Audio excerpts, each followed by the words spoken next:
Confesso que eles falaram demais, eles são meus amigos, tá? E ele é meu marido. Então, aí dele se não falar bem de mim, né? Tá frio, vai dormir na sala.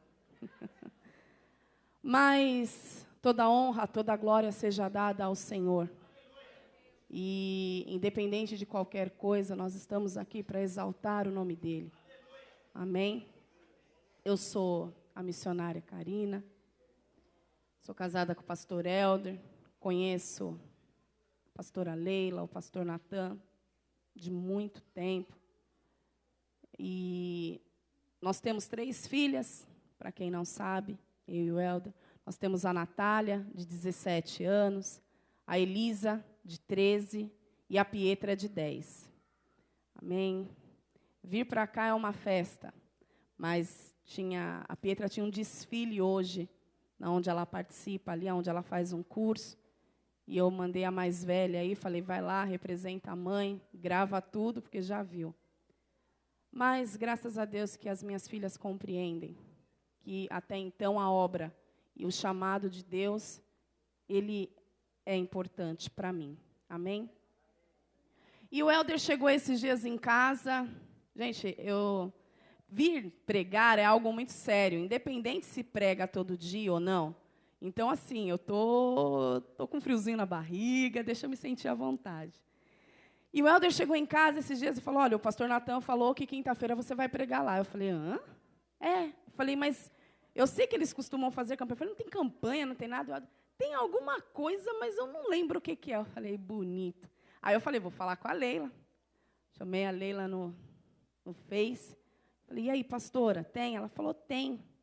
E nós fazemos uma oração, né, cartas para Deus. E aquilo me chamou a atenção. Esse negócio de cartas para Deus. E eu vim a semana meditando nesse negócio de carta. E ontem nós tivemos culto na igreja, terminamos o culto e nós fomos à casa de uma irmã. E ali a irmã nos preparou um café e oramos e, enfim, nos reunimos e a presença do Senhor se fez presente. E logo no final, já era quase 1h da manhã, e ela falou assim para mim, pastora, faz uma carta. E eu estava com aquele negócio, esse negócio de carta me incomodou. E hoje, a semana inteira eu ouvi alguma coisa falava de carta. Ou era pela televisão, ou era pela rádio, alguém vinha e falava para mim a respeito de carta. E eu fui atrás de saber. Falei, vamos pesquisar sobre cartas. E o interessante é que a carta em si, ela não é tão importante. O importante na carta é a escrita da carta. O importante de uma carta não é a carta. E eu lembro que quando eu era pequena, eu colecionava papéis de carta. E eu tinha um bolo e alguém sumiu. E às vezes eu tenho a esperança que eu vou encontrar na casa de algum primo. E o papel era muito bonito, né? Eu não sei se alguém aqui teve essa mania de colecionar papéis de carta, mas, né? Amém, irmãs, não vamos levantar as mãos para não, né, mas não é tão distante. Você colecionava papéis de cartas, Leila? Oh. E hoje nós não vemos mais isso. E com isso, o Senhor, Ele me levou a algo que me chamou a atenção. Eu gostaria que vocês abrissem as vossas Bíblias em Neemias.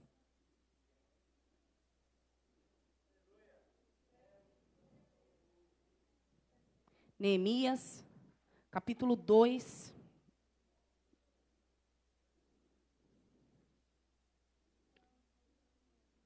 Versículo 7. Neemias 2, versículo 7. Amém? Todos acharam? Quem achou, diga, eu vou para o céu.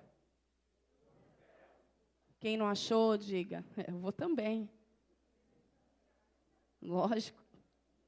só um detalhe. Neemias, capítulo 2, versículo 7, diz assim: e ainda disse ao rei: se ao rei parece bem, deem-se-me cartas para os governadores da além do Eufrates, para que me permitam passar e entrar em Judá, como também carta para Asaf, carta das matas do rei, para que me dê madeira para as vigas das portas da cidadela do templo, para os muros da cidade, para a casa em que deverei alojar-me. E o rei mas deu, porque a boa mão de Deus era comigo. Amém? A igreja pode se assentar, dando uma salva de palmas para o Senhor Jesus, porque Ele merece. Amém?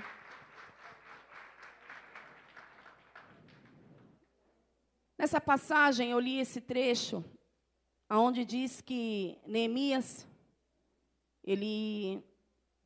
a história diz, para quem não conhece, eu vou ler a história, vocês não precisam se levantar, mas prestem atenção na leitura. E diz assim, está no capítulo 1. As palavras de Neemias, filho de Acalias, no mês de Quisleu, no ano 20º, estando eu na cidadela de Suzã, veio Anani, um dos meus irmãos, com alguns de Judá. Então lhes perguntei pelos judeus que escaparam e que não foram levados para o exílio acerca de Jerusalém. E disseram-me, os restantes, que não foram levados para o exílio e se acham lá na província, estão em grande miséria e desprezo. Os muros de Jerusalém estão derribados e as suas portas queimadas. Tendo eu ouvido estas palavras, assentei-me e chorei. E lamentei por alguns dias e estive jejuando e orando perante o Deus dos céus. E disse, Senhor Deus dos céus, Deus grande e temível, que guardas a aliança e a misericórdia para com aqueles que te amam e guardam os teus mandamentos. Estejam, pois, atentos os teus ouvidos e os teus olhos abertos, para acudires à oração do teu servo que hoje faço à tua presença. Dia e noite, pelos filhos de Israel, teus servos, e faço confissão pelos pecados dos filhos de Israel, os quais temos cometido contra ti. Pois eu e a casa do meu pai temos pecado. Temos procedido de todo corruptamente contra ti. Não temos guardado os mandamentos, nem os estatutos, nem os juízos que ordenastes a Moisés, teu servo. No capítulo 2, nesse primeiro capítulo, Neemias, a história diz que Neemias, ele era do povo de Judá. E Neemias conta a história que ele era copeiro do rei. Ele, naquela época, ser copeiro do rei, eu acredito que vocês já tenham ouvido isso, mas nós não podemos entrar nessa história sem ressaltar que ser copeiro do rei naquela época era uma grande profissão. Ele provava primeiro o que ia à boca do rei. Então, ele tinha que ser um homem de confiança, ele tinha que ser um homem que estivesse sempre pronto a servir ao rei.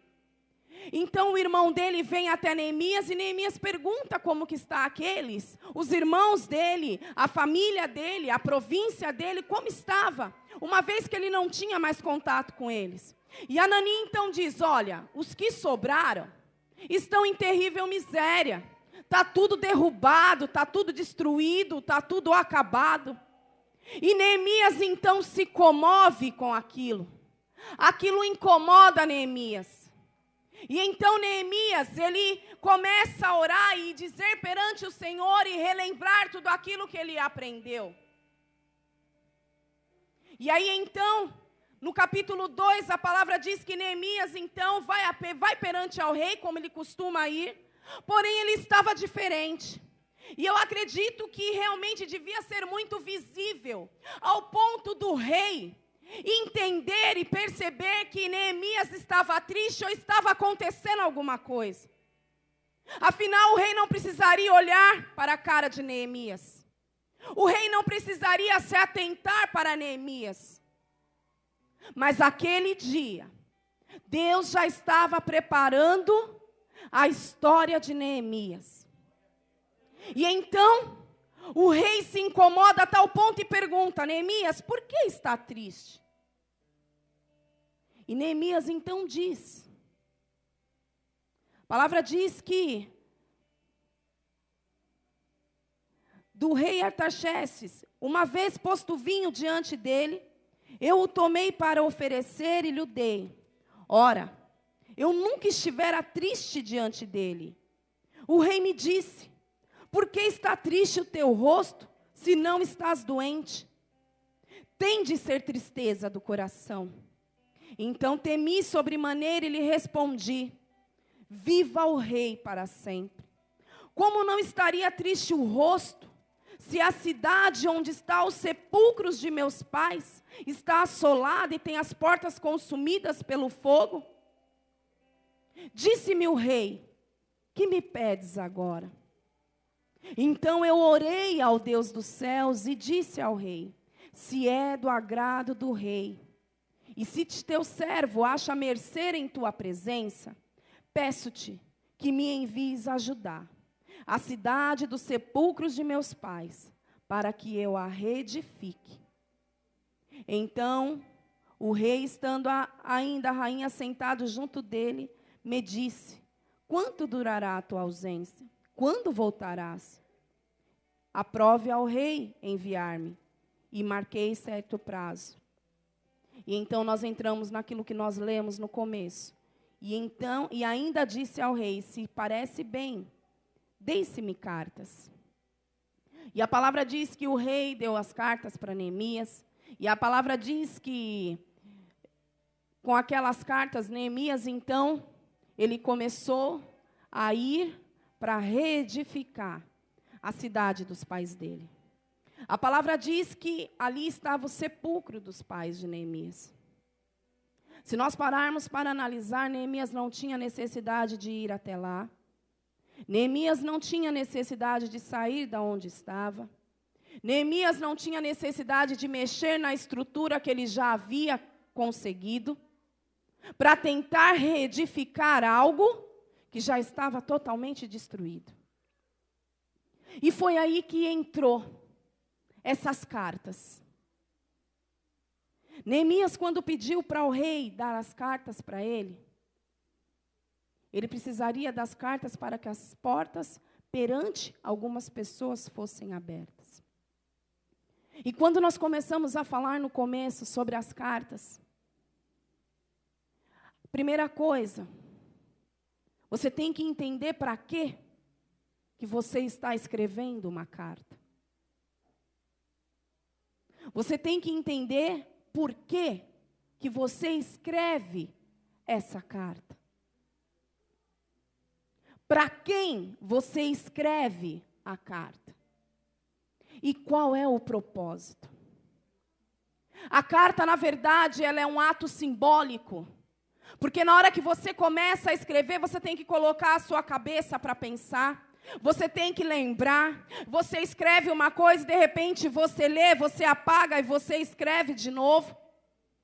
E então, essa carta, até você terminar ela, você já rasgou umas 3, 4 folhas, e você já recomeçou ela, e começou e terminou, e leu novamente, e entendeu que aquilo não era importante, e você quis colocar outras coisas na carta. Eu quero dizer uma coisa para você, com toda essa explicação. Neemias, quando viu a cidade dele toda desolada, quando ele teve notícia que aqueles que ele era a origem, aquele que ele tinha uma aliança estava destruído, ele se comoveu de tal maneira ao ponto de largar toda a base dele para reconstruir algo que ele já tinha conhecido. Neemias não estava lutando para qualquer lugar. Neemias tinha uma história com a cidade de Judá. Neemias cresceu naquele lugar. Neemias nasceu. Neemias tinha uma origem e ele não podia deixar a cidade dele continuar sendo assolada sem que ele tomasse uma atitude. Ele tinha uma origem. Ele tinha uma cidadania. Ele conhecia a história daquela cidade. Ele tinha raízes. Engraçado que essa cidade, que Neemias luta, pede cartas, se põe na brecha, e as cartas eram endereçadas de maneira correta. Não era qualquer cidade, era a cidade de Judá. A Bíblia fala que Judá viviam povos em meio àquele turbilhão de multidão e de pessoas.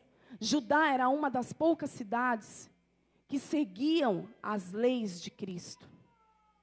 Judá era a única cidade que ainda conseguia manter as origens do verdadeiro evangelho. Eles seguiam as leis de Deus.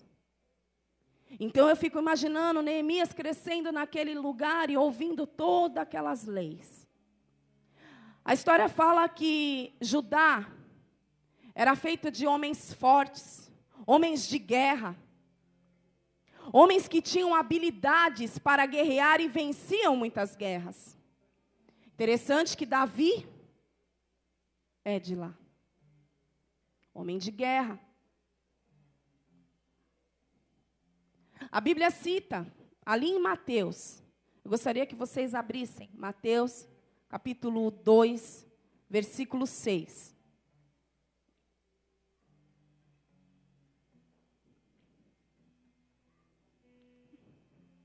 Então, Neemias, ele cresce ouvindo que aqueles homens, Judá era uma cidade que vencia, Judá era uma cidade que guerreava, Judá era uma cidade que não perdia qualquer luta, Judá era uma cidade que seguia as leis de Deus. Neemias tinha isso na origem dele. Neemias cresceu ouvindo aquilo. Neemias sabia de onde ele estava vindo. Neemias conheceu aquela cidade quando ela ainda era boa. Neemias conheceu aquela cidade enquanto ela ainda vencia guerras. Neemias conheceu aquela cidade enquanto ela ainda não tinha sido assolada pelo adversário. E em Mateus, capítulo 2, versículo 6, diz assim: E tu, Belém, terra de Judá, não és de modo algum a menor entre as principais de Judá, porque de ti sairá o guia que há de apacentar o meu povo. Lá atrás,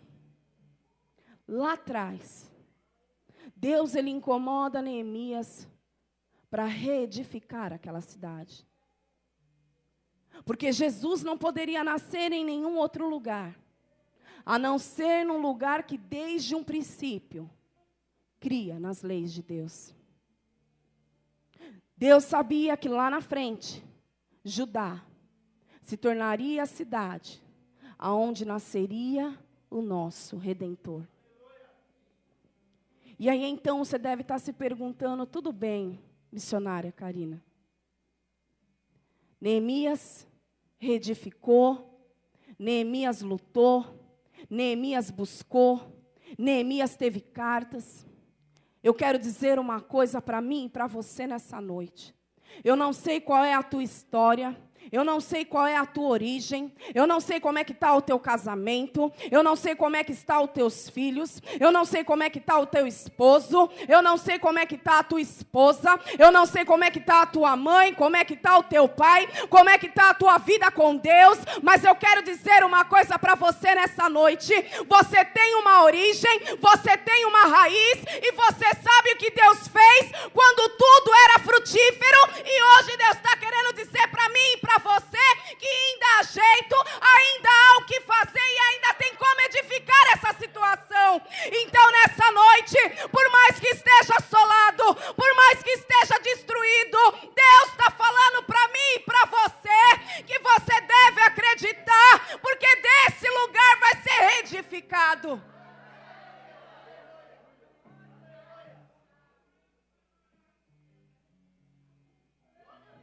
Teu casamento não foi desolado toda vez. Teu casamento não foi toda vez destruído.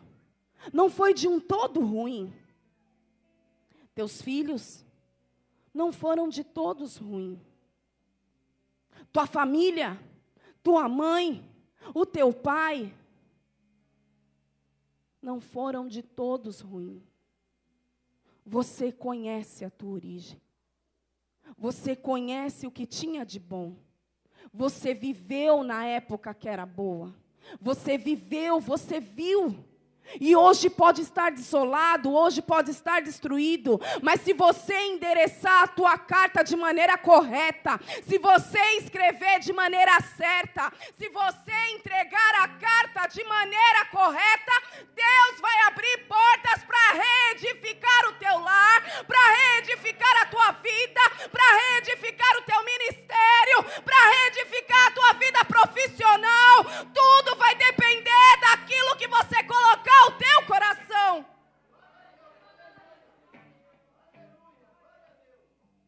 O coração de Neemias estava em ajudar o povo dele. O teu coração tem que estar em ajudar o povo da tua casa, da tua família, dos que estão ligados a você. Neemias tinha uma história. Ele viveu, ele viu, ele compreendeu, ele não podia aceitar que aquilo que ele viu desenvolver, aquilo que ele viu que era bom, está totalmente destruído. Eu quero dizer uma coisa para você nessa noite. Pode estar destruído, pode estar difícil, mas você não pode enxergar dessa maneira. Você tem que trazer à memória quando estava bom, quando era bom, porque é disso que Deus vai trabalhar. É ali que Deus vai edificar. De tudo não foi ruim, de tudo não está destruído. Deus quer edificar isso que você não quer mexer.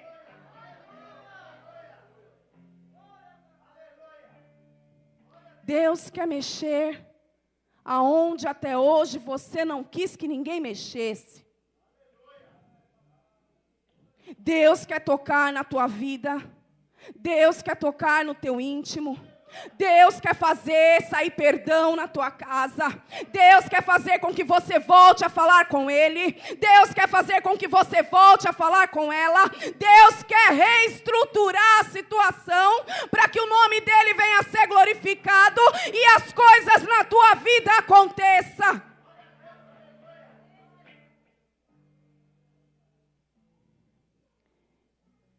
E eu acho interessante que Neemias talvez nem tivesse noção que lá na frente, aquela terra, a qual ele labutou tanto para edificar, sairia o guia que ia apacentar o povo. Hoje, pode estar destruído. Hoje, pode estar desolado. Hoje, pode estar sem vida. Hoje, pode estar feio. Pode estar entregue ao vício. Pode estar entregue às drogas. Pode estar fora de casa durante muitos anos. Pode estar fora de casa durante um dia. Pode estar fora de casa durante um mês. Hoje você pode estar desempregada. Hoje você pode estar desempregado. Hoje os teus filhos podem estar na prostituição. Hoje a tua filha pode estar num casamento sofrido. Hoje o teu filho pode estar envolvido com uma mulher que não é de Deus. Hoje a tua vida pode estar totalmente destruída. Hoje você não pode enxergar um futuro profissional. Mas você tem que lembrar que existe algo de bom em você. O Senhor te escolheu. O Senhor te mostrou o caminho certo para que você pudesse pedir as cartas na hora certa e as portas se abrirem para que fosse edificado o teu lar, a tua família, os teus filhos. Se você focar de maneira certa, não tem como a coisa não mudar. Não tem como a coisa não não acontecer.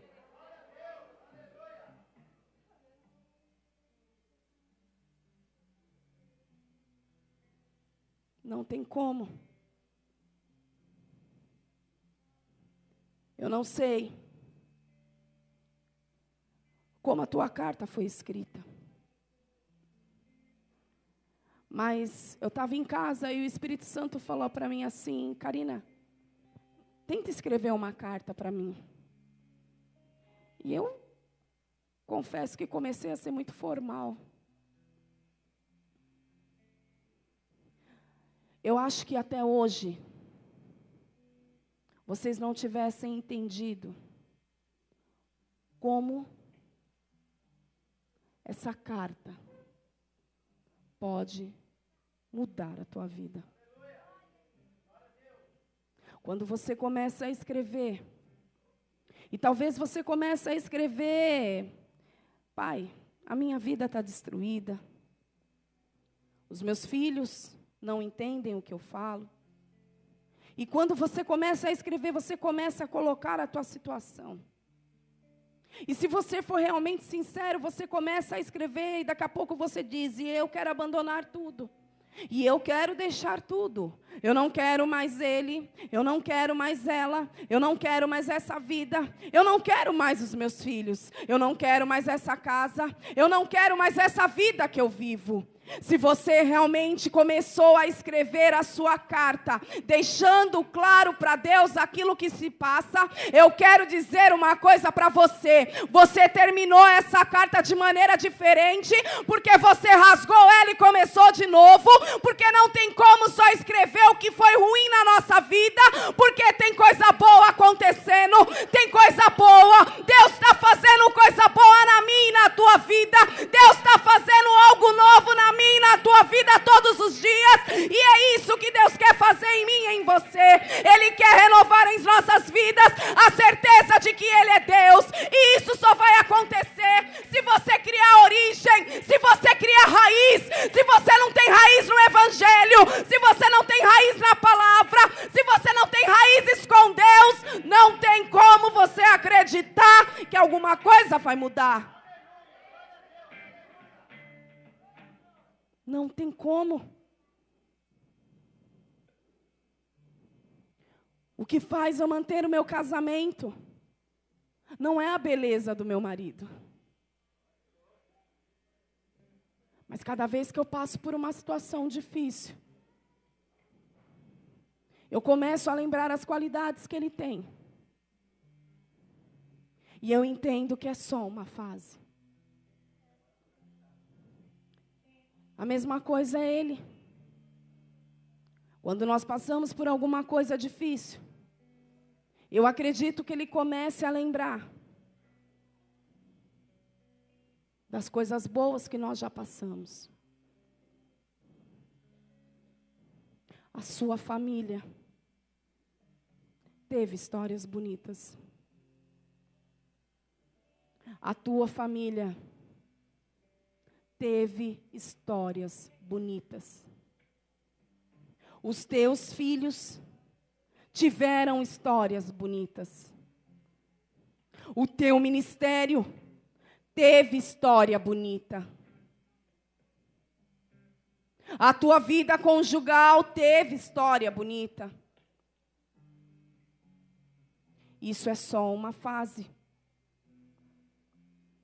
A Bíblia fala que Jeremias, quando disse: quero trazer à memória aquilo que me dá esperança, ele estava em uma caverna. E às vezes a gente costuma recitar muito este versículo, ou louvar: quero trazer à memória aquilo que me dá esperança. Mas a gente não para analisar onde o profeta estava para fazer tal declaração.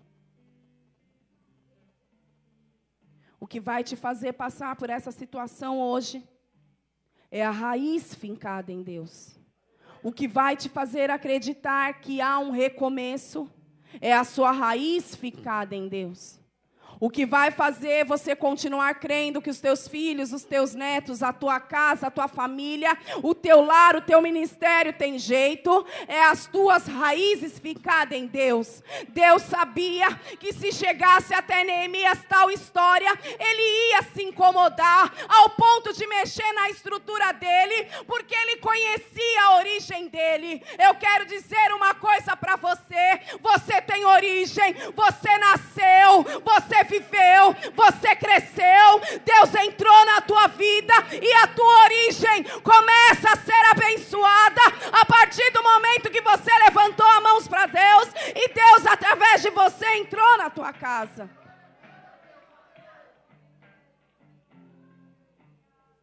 E Neemias sozinho, incomodado, ele começa a reedificar aqueles muros.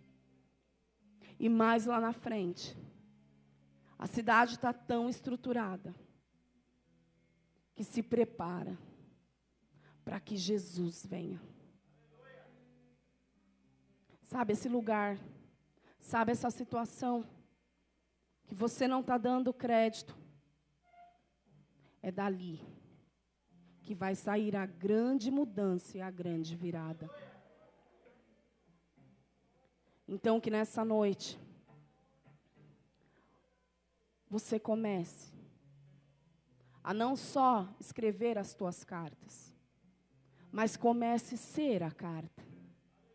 Comece a ser a carta que as pessoas vão ler e vão dizer: ali vai uma mulher que acredita no Deus Todo-Poderoso. Começa a ser a carta em meio à sua família. Começa a ser a carta para o seu esposo. Começa a ser a carta para aqueles que não acreditam. Começa a ser a carta no seu ministério. Comece a ser a carta na tua vida profissional. Comece a ser a carta como mulher, como esposa, como filha, como obreira. Comece a ser a carta como esposo, como filho, como obreiro. Comece a ser a carta que as pessoas vão começar a ler e entender que através de Jesus Cristo alguma coisa acontece.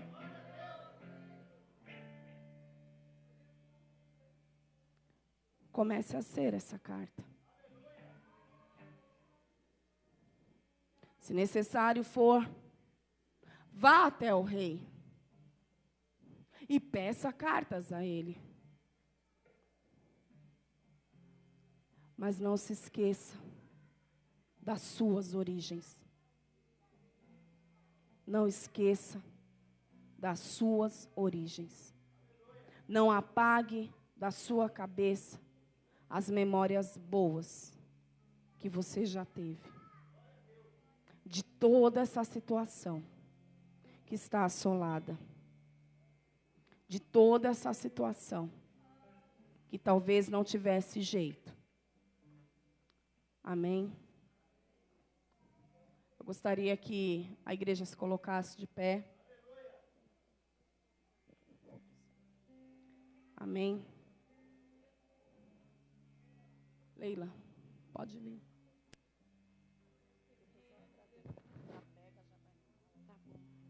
Aleluia, as palmas louvam e engrandecem o nome do Senhor por essa palavra.